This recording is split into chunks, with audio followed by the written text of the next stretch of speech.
गजा की पट्टी पर दोबारा लड़ाई शुरू हो गई है क्योंकि इजराइल के जैसे ही लीडरशिप चेंज हुई है, जैसे ही उनके नए वजीर आजम बैठे हैं, उन्होंने गजा की पट्टी के ऊपर अटैक कर दिया है और बहाना ये बनाया है कि इजरायली जो है वो हमास से डरे बैठे हैं और हमास वाले किसी वक्त भी इनके ऊपर अटैक कर सकते हैं। नाजरीन ग्रामी, आपको ये बता दें कि आज वक्फे से एयर स्ट्राइक्स हुई हैं और इन एयर स्ट्राइक्स के नतीजे में कुछ लोगों की जख्मी होने की इतलात भी हैं। गजा की पट्टी पर जितने भी अस्पताल थे उनके अंदर इमरजेंसी नाफिज कर दी गई है। जो भी सरगर्मियां थी आज गजा की पट्टी पर वो सुबह सवेरे ही बंद हो गई और किसी ने कोई अपनी मार्केट्स नहीं खोली, किसी ने कोई अपनी दुकान नहीं खोली, किसी ने कोई अपने बिजनेस की तरफ नहीं गया, बल्कि अपने घरों के अंदर मैसूर होकर बैठ गया। दूसरी जानब इतलात ये है कि इजराइल के अंदर भी अलार्म बजे हैं, सायरन बजे हैं कि हमास वाले बारूदी गुब्बारे से इजराइल के ऊपर अटैक कर सकते हैं। तो नाजरीन ग्रामी, इजराइल के नए वजीर आजम ने आते ही एक बहुत बुरे तरीके से अपनी हुकूमत का आगाज किया है और अपने डिफेंस मिनिस्टर को यह कहा है कि वो गजा की पट्टी के ऊपर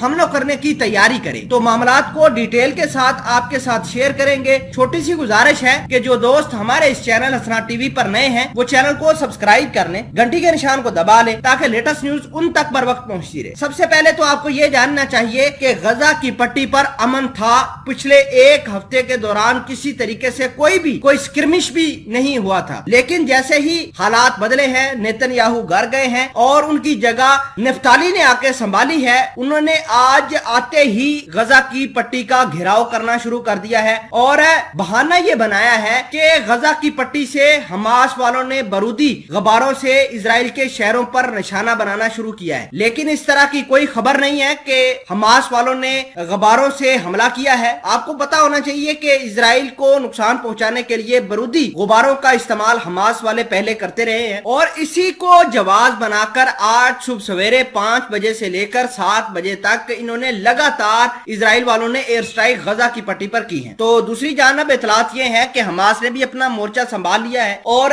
हमास अब ये कहता है कि अगर तो सीज फायर की वायलेशन होती है, अगर सीज फायर को ये नए वजीर आजम इजराइल के तोड़ते हैं तो हम भी अपने जो वादे हैं वो तोड़कर तल अवीव और हिफा को अटैक करेंगे। इतलात ये भी है कि हमास वालों ने अपने जंगजुओं को मुतहर्रिक करना शुरू कर दिया है। गजा की पट्टी पर जो हमास के टनल्स हैं वहां पर भी कुछ मोबिलाइजेशन